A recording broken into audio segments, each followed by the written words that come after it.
नमस्कार, मैं उमेश कुमार आप सभी को फिर से स्वागत करता हूं नेक्स्ट जन स्कॉलर्स हब पर, है ना। जैसा कि आप लोगों को पता है कि हमारा रेगुलर कोर्स चल रहा है और हम लोग इलेक्ट्रोस्टैट्स को पढ़ रहे थे, है ना। और कुछ न्यूमेरिकल्स भी करते जा रहे हैं और थ्योरी भी करते जा रहे हैं। तो आज हम लोग पढ़ेंगे इलेक्ट्रिक फील्ड लाइंस और इसके बारे में डिटेल जानकारी देंगे आज, है ना। और इससे कोई न्यूमेरिकल तो पूछेगा नहीं, लेकिन ये याद रखिएगा, जब भी एग्जाम, चाहे आप बोर्ड का एग्जाम लिखो या फिर नीट का एग्जाम लिखो या जेई मेंस का लिखो, एक ना एक क्वेश्चन आपको इलेक्ट्रिक फील्ड लाइंस या फिर मैग्नेटिक फील्ड लाइंस से रहेगा। तो मैग्नेटिक फील्ड लाइंस और इलेक्ट्रिक फील्ड लाइंस दोनों का दोनों क्या होता है, एक समान होता है, बस कुछ स्लाइटली डिफरेंस होता है जो कि आप लोग को मैग्नेटिज्म में पढ़ा दिया जाएगा, है ना। तो आज हम लोग पढ़ेंगे इलेक्ट्रिक फील्ड लाइंस, क्योंकि हम लोग क्या पढ़ रहे हैं, इलेक्ट्रोस्टैट्स पढ़ रहे हैं बच्चों, है ना। तो आज आप लोग का समय नहीं लेंगे और सीधा शुरू करेंगे हम लोग क्या, इलेक्ट्रिक फील्ड लाइंस, है ना। टॉपिक का नाम लिख लेते हैं हम लोग, इलेक्ट्रिक फील्ड लाइंस। देखिए बच्चों, रटने वाला काम नहीं करना है। रटने वाला काम कीजिएगा तो फिर भूल जाइएगा। आप इसको समझ लीजिए है ये क्या है। इसका जो डिस्कवर किया था या फिर इसको जो बताया था, कौन बताया था, माइकल फैराडे बताया था, ठीक है। क्या किया था, जैसा कि आप लोगों को पता है कि कोई भी चार्ज को तुम इलेक्ट्रिक फील्ड में रख दो तो वो क्या एक्सपीरियंस करेगा, फोर्स एक्सपीरियंस करेगा। यदि फोर्स एक्सपीरियंस करेगा तो वो मोशन में आएगा, है कि नहीं, बताओ। यदि किसी बॉडी पे फोर्स लगेगा तो मोशन में आएगा कि नहीं आएगा, बिल्कुल आएगा, है ना। अब वो मोशन में आया तो फोर्स किधर लगता है, किसी एक पार्टिकुलर डायरेक्शन में लगता है। इसका मतलब जो चार्ज का जो मूवमेंट होगा ना, वो किसी एक पार्टिकुलर डायरेक्शन में ही होगा, है ना। तो मान लेते हैं ये इलेक्ट्रिक फील्ड रीजन है, ये हमारा बोर्ड क्या है, इलेक्ट्रिक फील्ड रीजन है। ये चार्ज है यहाँ पे रखा हुआ और ये इलेक्ट्रिक फील्ड में फोर्स के डायरेक्शन में मूव करेगा, कुछ इस तरह से, है ना। तो जैसे जिधर से फोर्स लगेगा उधर ही उसका क्या होगा, मोशन होगा। तो ये जो लाइन ड्रॉ हो रहा है ना, इसी को हम लोग बोलते हैं electric field lines of forces, है ना। तो इसको हम लोग डिफाइन कैसे करेंगे, it is defined as the, it is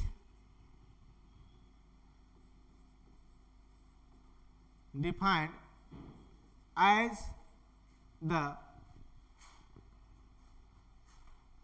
the path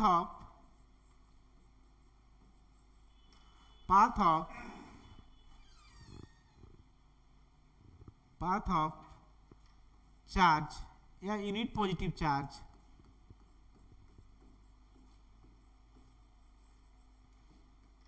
in a electric field,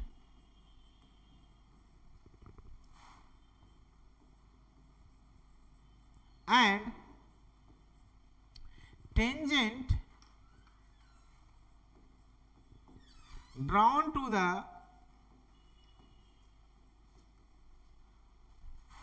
a point on the curve gives the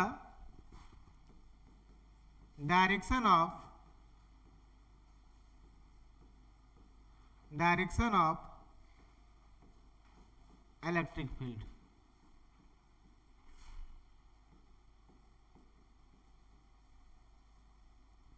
At that point,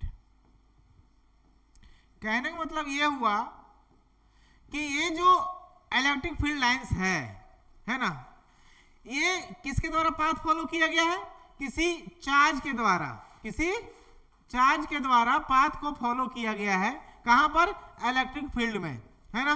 और यदि जिस पाथ को हम लोग क्या करें, मान लो ये पाथ ड्रॉ किया, एक कर्व बना दिया।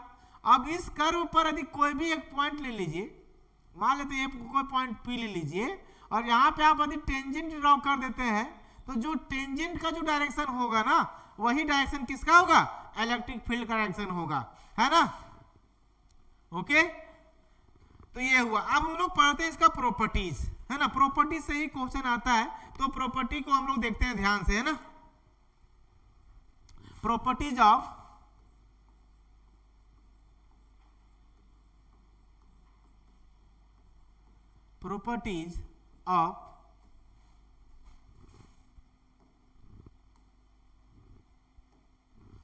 इलेक्ट्रिक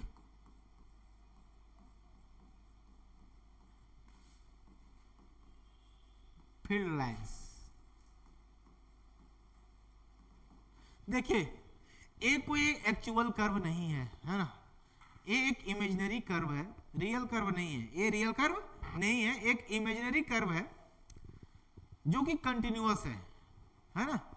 आप देखते होंगे कि जो मैग्नेटिक फील्ड लाइंस है वो डॉटेड लाइन से दिखाया जाता है, जबकि इलेक्ट्रिक फील्ड लाइंस को कंटिन्यूअस कर्व से दिखाया जाता है, क्योंकि पाथ कभी ब्रेक नहीं होता है ना। तो कहने का मतलब ये है कि सबसे पहला प्रॉपर्टी तो वही लिखेंगे, it is an imaginary lines of forces, imaginary lines of forces, okay, and it is continuous। ये क्या है, कंटिन्यूअस है। कभी भी ध्यान रखिएगा, है ना, इलेक्ट्रिक फील्ड लाइंस कभी भी ब्रेक नहीं होता है, एक कंटिन्यूअस कर्व होता है। कैसा होता है ये, and it is a continuous curve, ये याद रखिएगा, वेरी वेरी इंपॉर्टेंट। नंबर 2, यदि इलेक्ट्रिक फील्ड लाइंस यदि पॉजिटिव चार्ज से निकलेगा, है ना, यदि पॉजिटिव चार्ज रहा तो वो वहां से ओरिजिनेट होगा और टर्मिनेट कहां पे जा करेगा, इन्फिनिटी पे करेगा। और यदि नेगेटिव चार्ज रहा, है ना, तो क्या होगा, ये इन्फिनिटी से ओरिजिनेट होकर आएगा और टर्मिनेट कहां पर कर जाएगा, चार्ज पर कर जाएगा, नेगेटिव चार्ज पर कर जाएगा, है ना। तो यहां पे लिखेंगे फॉर सिंगल चार्ज, किसके लिए, फॉर सिंगल चार्ज के लिए। यदि सिंगल चार्ज रहा और इसमें ये मान लेते हैं ये पॉजिटिव चार्ज है, ये क्या है, ये पॉजिटिव सिंगल चार्ज है, तो इलेक्ट्रिक फील्ड लाइंस यहां से क्या होगा, ओरिजिनेट होगा और टर्मिनेट कहां जा करेगा, इन्फिनिटी पर। कहां पे जा करेगा, इन्फिनिटी पे करेगा, ओके, कुछ इस तरह से।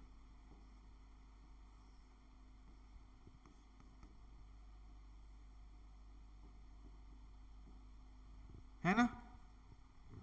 और यदि नेगेटिव चार्ज रहा, ये नेगेटिव चार्ज है, तो नेगेटिव चार्ज पर इलेक्ट्रिक फील्ड लाइंस क्या होगा, आके टर्मिनेट करेगा और ओरिजिनेट कहां से करेगा, इन्फिनिटी से। ये इन्फिनिटी या इन्फिनिटी से, देखिए नहीं आ पाएगा हमारे वहां तक, है ना।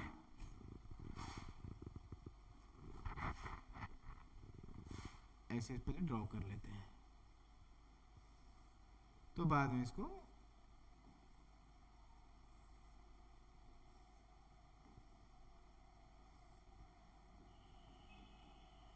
ये कहां से आ रहा है, इन्फिनिटी से आ रहा है, इसलिए डॉटेड इधर दे दे रहे हैं हम लोग।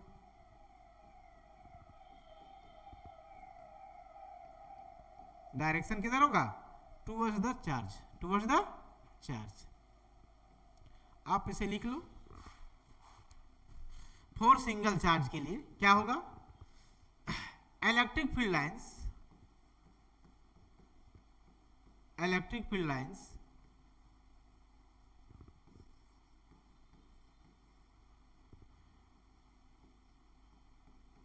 originates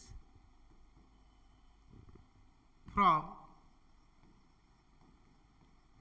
positive charge and terminates at infinity,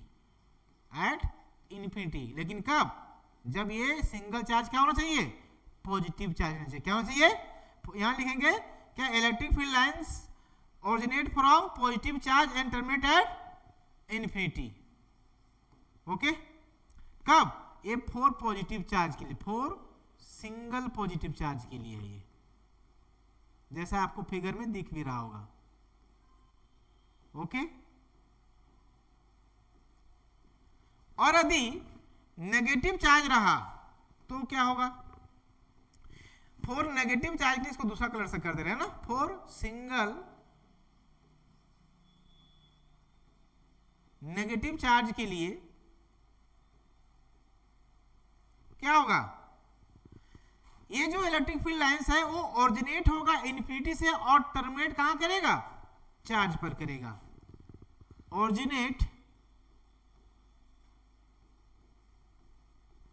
originates at infinity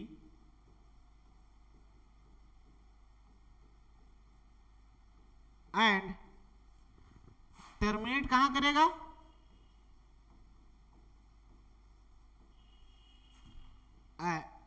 terminates on the charge,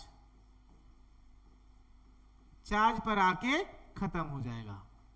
okay, ये है फर्क। यदि सिंगल चार्ज हुआ तो, यदि ये पेयर ऑफ चार्ज होगा तो क्या होगा, यदि ये पेयर ऑफ चार्ज होगा और दोनों क्या होगा, दोनों या इधर पॉजिटिव होगा या तो फिर दोनों नेगेटिव होगा या तो फिर एक पॉजिटिव और एक नेगेटिव कॉम्बिनेशन, है ना। देख लेते हैं, for a pair of charge, pair of charge, तो इसका कॉम्बिनेशन क्या हो सकता है, या तो दोनों पॉजिटिव होगा, दोनों पॉजिटिव चार्ज है तो क्या करेगा, रिपल्सन होगा, क्या होगा, रिपल्सन होगा, और ये इस तरह से इलेक्ट्रिक फील्ड होगा।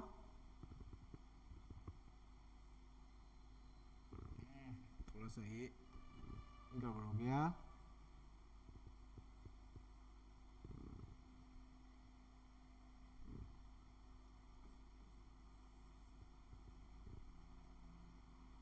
ये क्या होगा, रिपेल कर जाएगा,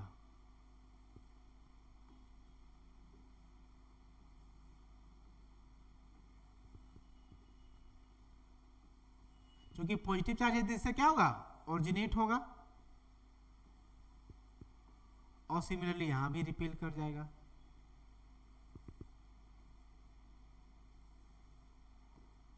ये क्या हो जाएगा, अपना पास से डिवेट हो जाएगा,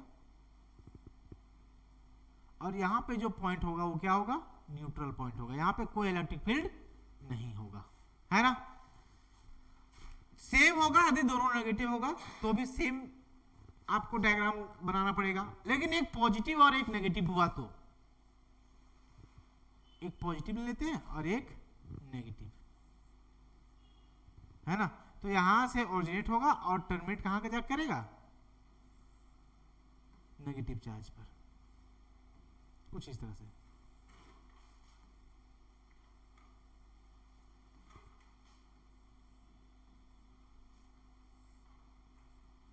है ना, इलेक्ट्रिक फील्ड लाइंस का जो है ये जो डायग्राम है ये बनाने के लिए देता है, तो आप लोग जरूर इसको ध्यान में रखिएगा, है ना।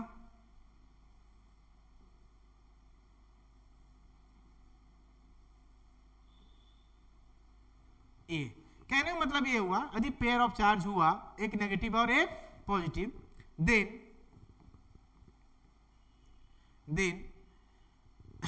Electric field lines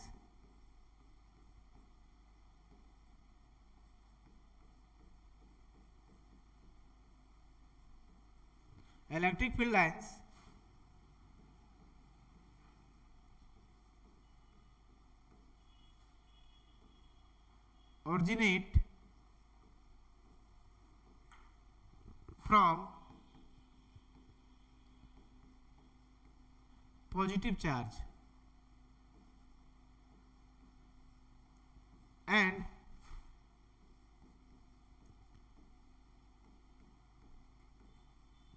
terminates at negative charge, मतलब पॉजिटिव चार्ज से निकलेगा और जाके नेगेटिव चार्ज पे खत्म हो जाएगा, है ना। कहने का मतलब ये क्लोज लूप नहीं बनाएगा, आपको ये क्लोज लूप दिख रहा होगा, लेकिन यहां से जब चलना शुरू किया यहीं पे टर्मिनेट कर जाएगा, है ना। तो यहां पे हम लिखेंगे that is electric field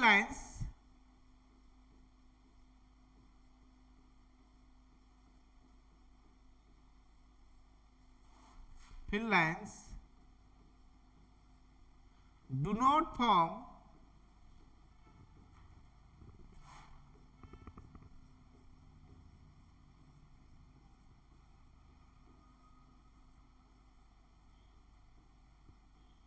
close loop, है ना। इलेक्ट्रिक फील्ड लाइंस एक क्या क्लोज लूप नहीं बनाता है ना। आपको एक क्लोज लूप दिख रहा है क्या? ये क्लोज लूप नहीं है। जहां से चलना शुरू किए थे वहीं पर आके हमको पहुंचना चाहिए था, तब ना क्लोज लूप बनाएगा। लेकिन आप यहां से आ रहे हो, यहीं अक्टर में थोड़ा देखिए इसका डायरेक्शन क्या हो गया, एरो का डायरेक्शन क्या हो गया, अलग हो गया, इसलिए क्लोज लूप नहीं बनाता है ना।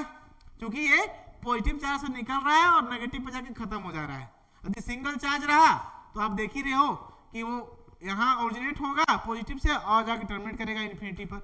तो इस तरह से ये क्लोज लूप नहीं बनाता है ना। नेक्स्ट प्रॉपर्टी चलते हैं हम लोग, प्रॉपर्टी नंबर 2 है ना। टेंजेंट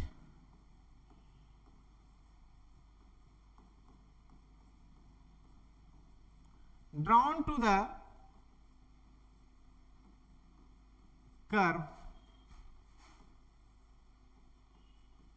gives the direction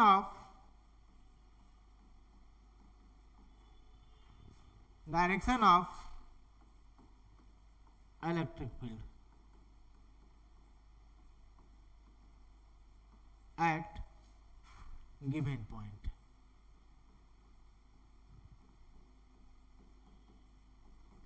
कहने का मतलब है कि ये हमारा इलेक्ट्रिक फील्ड लाइंस है। आप चाहते हो कि पॉइंट P के पास, है ना, पॉइंट P के पास इलेक्ट्रिक फील्ड का वैल्यू कितना होगा। तो आप क्या करो, यहां पे एक टेंजेंट ड्रॉ कर दो। तो जो टेंजेंट का जो डायरेक्शन होगा वही इलेक्ट्रिक फील्ड का भी क्या होगा, डायरेक्शन होगा।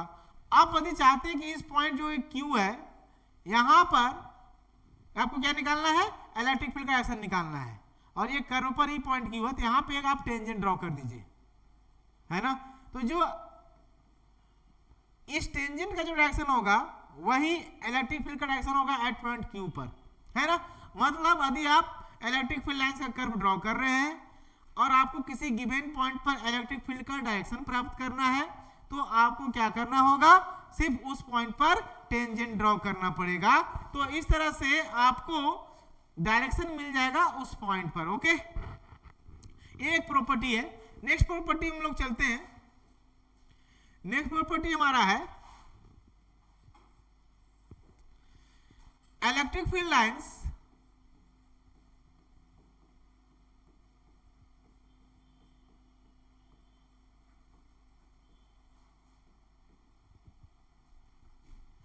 do not intersect each other।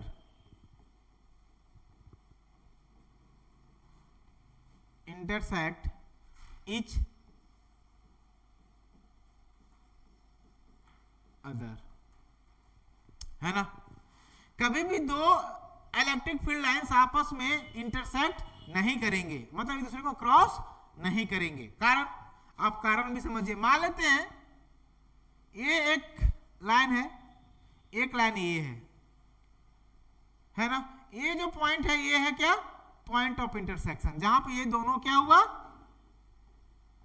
Point of intersection.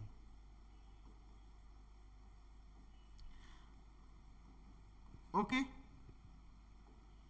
अब ये पॉइंट ऑफ इंटरसेक्शन पर इलेक्ट्रिक फील्ड का मैग्नीट्यूड मान लेते हैं E, है ना।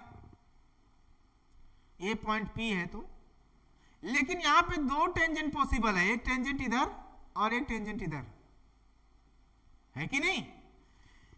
अब आप लोग को पता है कि इलेक्ट्रिक फील्ड कैसा क्वांटिटी है, वेक्टर क्वांटिटी है, और वेक्टर क्वांटिटी के पास एक मैग्नीट्यूड होगा और एक डायरेक्शन होगा। अब इस पॉइंट पे आप ही बता दो कौन सा डायरेक्शन लीजिएगा, ये वाला डायरेक्शन लीजिएगा कि ये वाला डायरेक्शन लीजिएगा। आप यहां कंफ्यूज हो जाइएगा। मतलब यदि दो इलेक्ट्रिक फील्ड लाइंस आपस में इंटरसेक्ट करेंगे, तो जहां पे इंटरसेक्शन होगा, जहां पे इंटरसेक्ट करेगा, उस पॉइंट पर इलेक्ट्रिक फील्ड का डायरेक्शन डिटरमाइन करना इम्पॉसिबल है ना। इसीलिए इलेक्ट्रिक फील्ड लाइंस आपस में इंटरसेक्ट नहीं करेंगे, तो यहां लिख देते हैं। क्यों, इसका रीजन लिखना पड़ेगा ना, तो आप रीजन लिख लो। तो रीजन क्या होगा आप ही बता दो, रीजन दूसरे कलर से लिख देता हूं, थोड़ा सा अच्छा लगेगा बोर्ड, है ना। रीजन क्या होगा, because at the point of intersection, at point of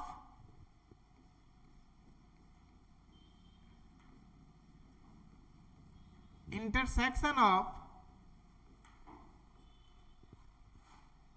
electric field lines,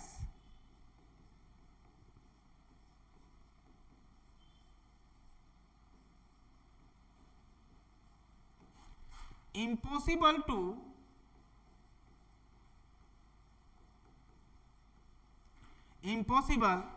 to determine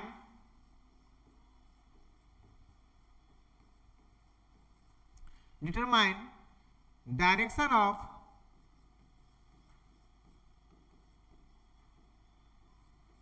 electric field.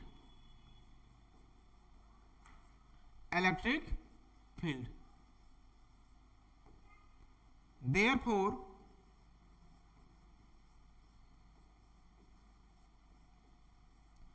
two electric field lines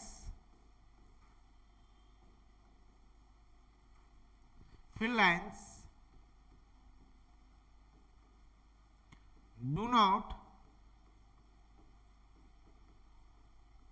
intersect each other.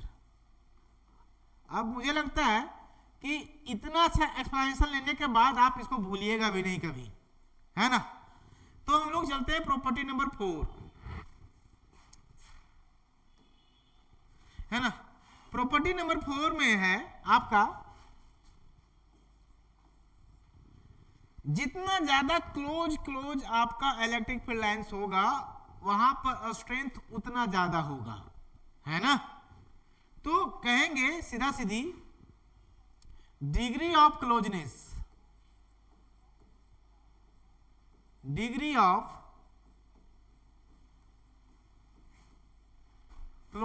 of electric field lines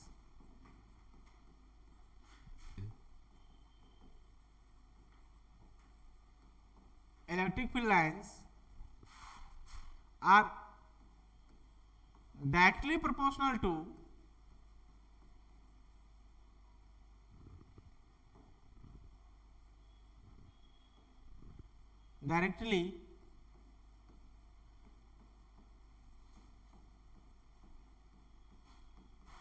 proportional to the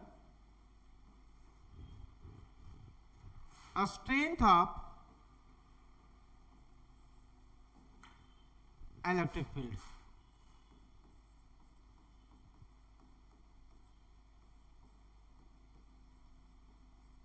कहने का मतलब यह है कि आप इसको ध्यान से देखिएगा। ये इलेक्ट्रिक फील्ड लाइंस हम ड्रॉ कर रहे हैं,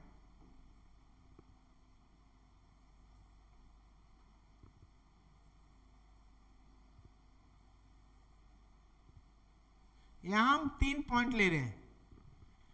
एक पॉइंट ले रहे हैं P जो यहां पर है, एक पॉइंट यहां ले रहे हैं Q, और एक पॉइंट ले रहे हैं R, और एक पॉइंट ले रहे हैं D, या P Q R S, ये S ले रहे हैं। ये electric field lines A S. आपको बताना है कि इलेक्ट्रिक फील्ड का स्ट्रेंथ कहां पे ज्यादा होगा। तो अब देखिएगा, जहां पर जितना ज्यादा क्लोज इलेक्ट्रिक फील्ड लाइंस होगा वहां पर उतना ज्यादा स्ट्रेंथ होगा। तो ऑब्वियसली यहां पर electric field at Q greater होगा एट P से, उससे ज्यादा क्लोज यहां पर R, S तो में बहुत फार अवे है ना, तो यहाँ पे इलेक्ट्रिक फील्ड एट R, और ये electric field at S।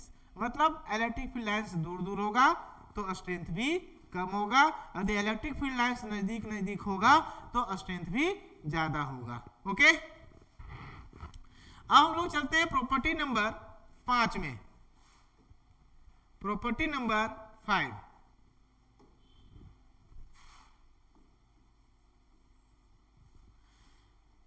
Electric field lines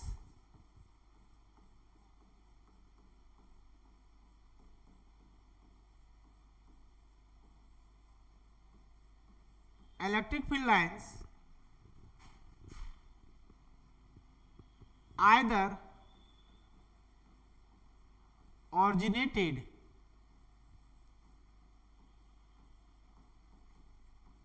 or terminated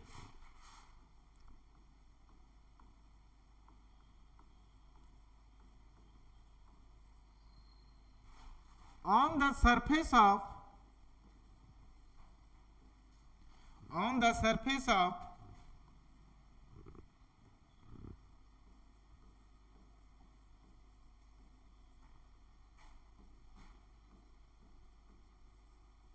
charged conductor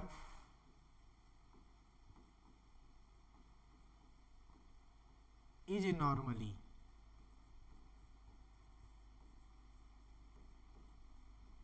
है ना, ये कहता है कि यदि इलेक्ट्रिक फील्ड लाइंस या तो ऑरिजिनेट होगा या तो फिर टर्मिनेट होगा किसी भी चार्ज कंडक्टर के सरफेस पर, तो हमेशा क्या होगा, नॉर्मली होगा, मतलब परपेंडिकुलर होगा। ऐसा क्यों, इसके पीछे रीजन क्या है, वो रीजन शायद कोई टीचर बताते होंगे, मैं बतला दे रहा हूं यहाँ पे, आप जरूर इसको सीखिएगा अच्छे से।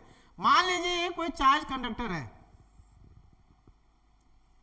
ये क्या है, ये कोई चार्ज कंडक्टर है, इसका सरफेस पर चार्ज है। यदि इलेक्ट्रिक फील्ड लाइंस यदि नॉर्मली टर्मिनेट नहीं करेगा या फिर ओरिजिनेट नहीं करेगा तो क्या है, मैं बताता हूं क्या दिक्कत होगा। यदि ऐसा नहीं हुआ, यदि ऐसा नहीं हुआ तो क्या होगा, मान लेते हैं कि ये सरफेस है, यहां पे पॉजिटिव चार्ज है और ये एट एन एंगल यदि इलेक्ट्रिक फील्ड है, तो एक इस इलेक्ट्रिक फील्ड का डायरेक्शन अलोंग द सरफेस होगा, जो कि हॉरिजॉन्टल कंपोनेंट कह सकते हैं हम लोग इलेक्ट्रिक फील्ड का, और एक इधर होगा, है ना। तो वर्टिकल कंपोनेंट के चलते कुछ नहीं, लेकिन परेशानी किसके चलते होगा, इलेक्ट्रिक फील्ड लाइन जो हॉरिजॉन्टल कंपोनेंट है, जो कि along the surface of the conductor है। जैसे electric field along the surface होगा, यहाँ पे पोटेंशियल डिफरेंस होगा और इलेक्ट्रॉन स्टार्टेड टू ड्रिफ्ट, और ड्रिफ्ट करेगा तो करंट फ्लो होगा, है ना, जो कि स्टैटिक चार्ज में ऐसा पॉसिबल नहीं होता है। तो कहने का मतलब ये हुआ मेरे प्यारों कि इलेक्ट्रिक फील्ड लाइंस किसी एंगल से ना टर्मिनेट करेगा और ना ही ऑरिजिनेट करेगा सरफेस पर चार्ज कंडक्टर का, है ना। सिर्फ ये कैसे कर सकता है, वर्टिकली नॉर्मली, या ऑरिजिनेट करेगा या तो फिर टर्मिनेट करेगा, ताकि इसका हॉरिजॉन्टल कंपोनेंट क्या हो, EH क्या हो, 0 हो। Electric field along the surface of the conductor क्या होना चाहिए, 0 होना चाहिए, है ना। अब नाउ यहां पर हम लोग अब देखते हैं नेक्स्ट प्रॉपर्टी की ओर, property number 6।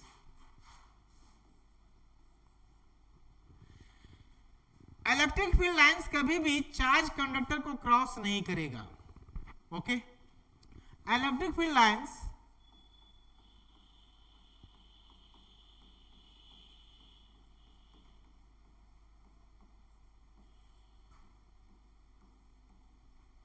do not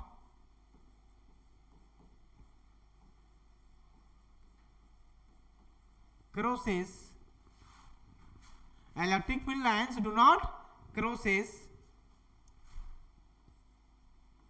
charged conductor। क्यों, क्योंकि आप लोग को पता होना चाहिए कि इलेक्ट्रिक फील्ड चार्ज कंडक्टर के अंदर कितना होता है, इनसाइड द चार्ज कंडक्टर कितना होता है, 0 होता है। क्यों, बिकॉज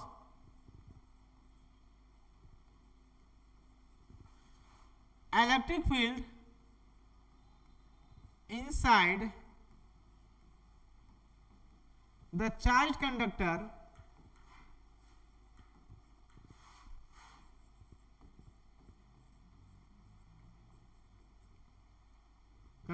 is 0। इसीलिए इलेक्ट्रिक फील्ड लाइंस कभी भी चार्ज कंडक्टर को क्रॉस नहीं करेगा। इसे एक प्लेन शीट लेते हैं, समझिए बात को आप। ये चार्ज है, ये क्या है, चार्ज है। इससे जो इलेक्ट्रिक फील्ड निकलने वाला होगा वो क्या होगा, इधर होगा। यदि पॉजिटिव चार्ज है तो क्या होगा, चार्ज से ऑरिजिनेट करेगा और टर्मिनेट कर जाएगा किधर, इन्फिनिटी पर। ये इलेक्ट्रिक फील्ड लाइंस है इधर, और इधर के लिए किधर होगा, इस तरफ होगा। लेकिन इलेक्ट्रिक फील्ड लाइंस कभी भी क्रॉस नहीं करेगा इस चार्ज शीट को, है ना। कहने मतलब ये है कि इस तरह से ये चार्ज शीट हम लोग ले लिए हैं और इसको आप इस तरह से क्रॉस करवा दिए इलेक्ट्रिक फील्ड लाइंस, तो ये गलत हो जाएगा। क्या हो जाएगा, गलत हो जाएगा। क्योंकि कंडक्टर के सरफेस पे चार्ज होगा, इनसाइड कितना होगा, जीरो होगा, तो इलेक्ट्रिक फील्ड का वैल्यू कितना हो जाएगा, जीरो हो जाएगा। जब इलेक्ट्रिक फील्ड का वैल्यू जीरो हो जाएगा तो वहां इलेक्ट्रिक फील्ड लाइंस भी एग्जिस्ट नहीं करेगा, है ना। तो ये था हमारा आज का एक्सप्लेनेशन, जो कि इलेक्ट्रिक फील्ड लाइंस का जो प्रॉपर्टी है उसको हम लोग समझाने का कोशिश किए इस वीडियो के माध्यम से।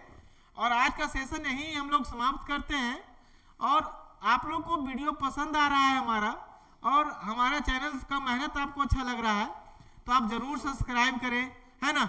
आप लोग हमारा परिवार है और परिवार को हमेशा मजबूत बना के रखा जाता है मेरे दोस्तों, है ना। आप लोग जितना आप लोग लाइक करोगे, सब्सक्राइब करोगे और हमारा चैनल्स को प्रमोट करोगे, उतना ज़्यादा हमारा कॉन्फिडेंस आप लोग के प्रति और हमारे जो पढ़ाने का जो प्रति है वो और बढ़ेगा। और ये जो हम लोगों ने फ्री सर्विस देना जो शुरू किया है हजारीबाग में, ये हमेशा कंटिन्यू रहेगा, है ना। तो इसी के साथ अपना सेशन को हम लोग समाप्त करते हैं आज का सेशन। और जय हिंद, जय भारत।